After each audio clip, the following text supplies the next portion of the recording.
نحمد اللہ تعالی ونصلی ونسلم علی رسولہ المجتبی وعلی آلہ وصحبہ وبارک وسلم دائما ابدا اما بعد اعوذ باللہ من الشیطان الرجیم بسم اللہ الرحمن الرحیم بحمد اللہ تعالی کہ پروردگار عالم جل وعلا کے احسان اور کرم سے آج آپ کا سبق شروع ہوگا سورۃ المائدہ شریفہ کی 104 نمبر آیت شریفہ سے آگے ملاحظہ کیجئے گا۔ اعوذ باللہ من الشیطان الرجیم بسم اللہ الرحمن الرحیم یا ایہا الذین آمنوا علیکم انفسکم لا یضرکم من ضل اذا اہتدیتم الی اللہ مرجعکم جمیعا فینبئکم بما کنتم تعملون۔ یا ایہا الذین آمنوا، اے ایمان والو، علیکم انفسکم، تمہارا ذمہ تمہاری جان تک محدود ہے۔ لا یضرکم من ضل، تمہیں نقصان نہ پہنچا سکے گا وہ بندہ جو گمراہ ہو گیا،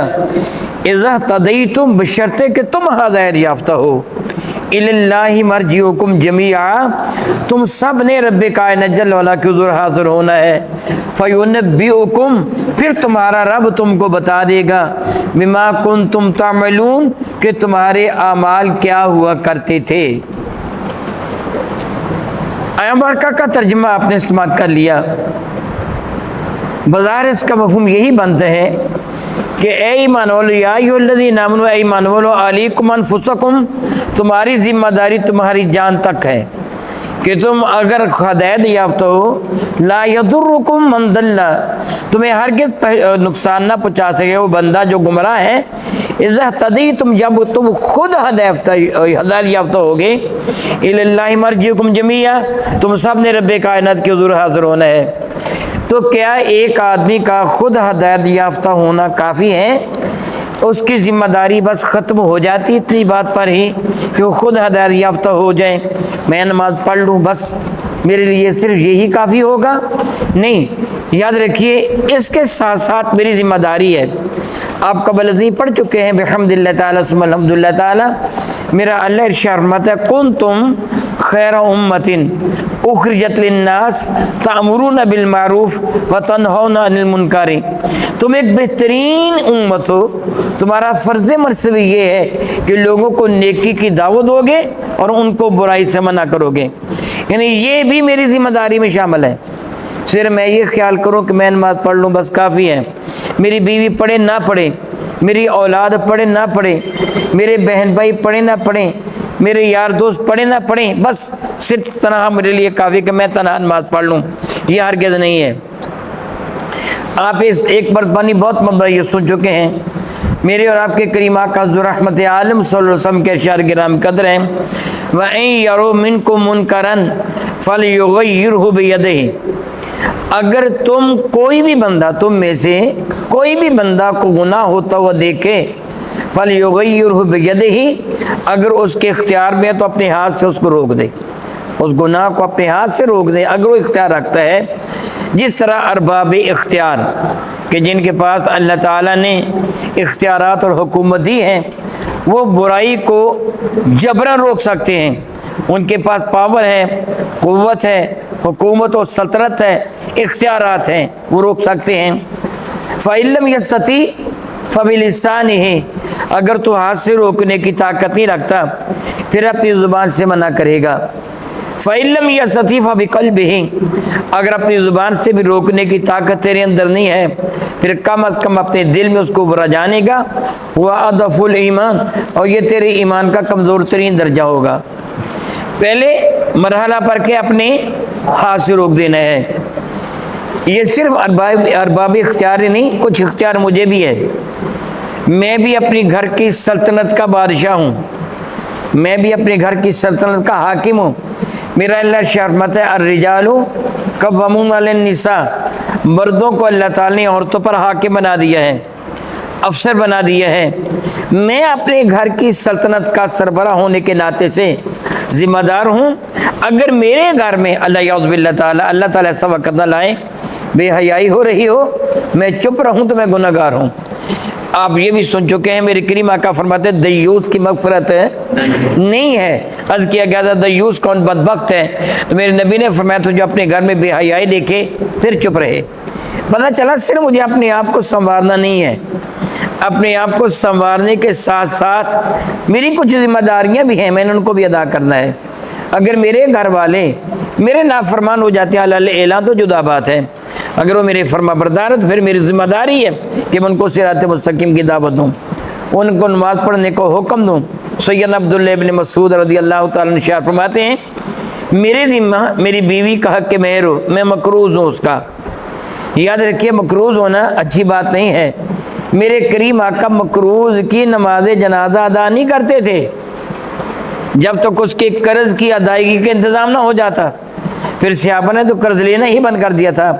پھر میرے کریم آقا اعلان فرماتے تھے جس کے ذمہ قرضہ ہو وہ قرضہ میں ادا کروں گا، پھر مقروض کی نماز جنازہ پڑھ دیتے تھے، وگرنہ مقروض کی نماز جنازہ بھی نہیں پڑھتے تھے۔ مقروض ہونا اچھی بات نہیں ہے۔ کریم آقا کے ارشاد گرامی قدر ہے مقروض شہید بھی ہو جائے اس وقت تک جنت میں نہیں جائے گا جب تک اس کا قرضہ ادا نہیں کیا جاتا، اس کا انتظام نہیں ہوتا۔ عبداللہ کہتے ہیں رضی اللہ تعالیٰ عبداللہ ابن مسعود میں اپنی بیوی کا مقروض ہوں، میرے ذمہ میری بیوی کا حق مہر ہو، اگر وہ نماز نہ پڑھے تو میں طلاق دے دوں گا، اگر میری بیوی نماز نہ پڑھے تو میں طلاق دے دوں گا۔ حالانکہ طلاق اللہ تعالیٰ کے نزدیک ان چیزوں میں جن کو اللہ تعالیٰ نے حلال یا مباح قرار دیا سب سے ناپسندیدہ عمل ہے، پھر بھی فرماتے ہیں اپنی بیوی کو طلاق دوں گا۔ پھر فرمانے لگے سبب اس کا یہ ہے کہ اگر قیامت کے دن میرا اللہ مجھ سے سوال فرمائے گا عبداللہ تو نے اپنی بیوی کا حق مہر کیوں ادا نہیں کیا، تو میں عرض کروں گا میرے پروردگار تو جانتا ہے کہ میں غریب تھا، میرے پاس رقم نہیں تھی اپنی بیوی کا حق مہر ادا کرنے کی، یہ تو میرے پاس بہانہ ہوگا۔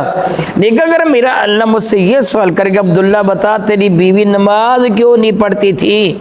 تو اس کا جواب میرے پاس نہیں ہوگا۔ وہ میرے کپڑے صاف نہ کرے تو میں ناراض ہو جاؤں، مجھے روٹی پکا کے نہ دے تو میں ناراض ہو جاؤں، میرے بچوں کی خبرگیری نہ کرے میں ناراض ہو جاؤں، میرے گھر کا نقصان کرے تو میں ناراض ہو جاؤں، نماز نہ پڑھے تو میں چپ رہوں، کیا میری حیثیت رب سے زیادہ ہے؟ کہ اپنے لیے تو میں ناراض ہوتا ہوں لیکن نماز نہ پڑھے میں چپ کر جاتا ہوں؟ معاذ اللہ تعالیٰ سماذ اللہ تعالیٰ، ذمہ داریاں مجھے ادا کرنا ہوگی، ان ذمہ داریوں سے مجھے قطعاً قطع رعایت نہیں ہے جو ذمہ داریاں میرے ذمہ عائد کر دی گئی ہیں۔ اگر ان ذمہ داریوں کو ادا کرتا ہوا میں نیکوکار ہوا تو کسی اور کا گناہ جس کا میرے ساتھ کوئی تعلق نہیں ہے پھر مجھے نقصان نہیں دے گا۔ کوئی اور جس طرح آپ جانتے ہیں وَلَا تَزِرُ وَازِرَةٌ وِزْرَ أُخْرَىٰ، ایک کا بوجھ اللہ تعالیٰ دوسرے کے ذمہ نہیں ڈالے گا۔ ایک نے جرم کیا معاذ اللہ تعالیٰ سماذ اللہ تعالیٰ، اگر گاؤں میں کوئی شراب پیتا ہے کوئی بدکاری کرتا ہے، گناہ گار میں تو نہیں ہوتا، وہ ہوتا ہے نا، میرا ذمہ کیا ہے؟ مجھے پتہ چلے تو میں منع کروں، میرا ذمہ یہ، اگر میں اپنی ذمہ داری ادا نہیں کرتا پھر میں گناہ گار ہوں۔ اگر میں اپنی ذمہ داری ادا کرتا ہوں، اگر جس طرح میں نے پہلے کہا کہ میرے گھر میں میرا اختیار ہے، اگر میرا اختیار نہ ہو، میں دیکھوں کہ لوگ گناہ کرتے ہیں لیکن ان کو روکنے کا اختیار میرے پاس نہیں ہے، پھر میں ان کو زبان سے منع کروں گا۔ اگر حالات اتنے دیگر کو ہیں کہ میں زبان سے بھی منع نہیں کر پاؤں گا، پھر کم از کم مجھے اپنے دل میں برا ضرور جاننا ہوگا، اور یہ ایمان کا کمزور ترین درجہ ہے۔ اگر میں اپنی ذمہ داریاں ادا کروں پھر لوگ گناہ کرتے رہیں پھر میں گناہ گار نہیں ہوں گا، لیکن اگر میں اپنی ذمہ داری ادا نہ کروں گا پھر میں گناہ گار ہوں گا۔ تو اللہ تعالیٰ فرماتا ہے ایمان والو علیکم انفسکم، تم سے تمہارے بارے میں ہی پوچھا جائے گا، یہ تم اپنی جان کے ذمہ دار ہو، تم نے اپنے آپ کو صراط مستقیم پر رکھنا ہے۔ لا یضرکم من ضل اذا اهتدیتم، کوئی بھی تمہیں نقصان نہ پہنچا سکے گا جو گمراہ ہے بشرطے کہ تم ہدایت یافتہ ہوئے۔ تم سے تمہارے بارے میں پوچھا جائے گا، جس طرح کام جملہ کہا جاتا ہے ہم نے اپنی اپنی قبر میں جانا ہے۔ بارگاہ ساتھ باب میں کسی شخص سے اپنے والدین کے بارے میں کچھ عرض کیا تھا کہ وہ ایسے ہیں یہ ایسے ہیں، میرے کریم نے فرمایا تھا تو اپنا فرض ادا کر، تو ان کے بارے میں سوال نہ کہ اپنا فرض ادا کر، تیرے بارے میں تجھ سے پوچھا جائے گا۔ خدا نخواستہ کو بندہ کہ جی میرے والدین صحیح نہیں ہے اس لیے میں ان کی عزت نہیں کرتا، وہ تجھے تیرے بارے میں پوچھا جائے گا، ان سے ان کے بارے میں پوچھ لیا جائے گا۔ اگر وہ صحیح نہیں ہے تو اپنے فعل کے جواب وہ دیں گے، تجھے تیرے افعال کا جواب دینا ہوگا، تو کم از کم صحیح رہے۔ اس طرح میری ذمہ داری ہے کہ میں جس طرح بحمد اللہ تعالیٰ ثم الحمد للہ تعالیٰ اللہ تعالیٰ نے مجھے ایک منصب عطا فرمایا،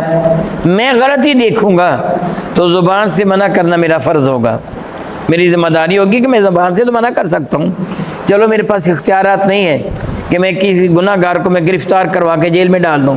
میرے پاس یہ اختیار نہیں ہے، لیکن کم از کم جو گناہ ہوتا ہو دیکھوں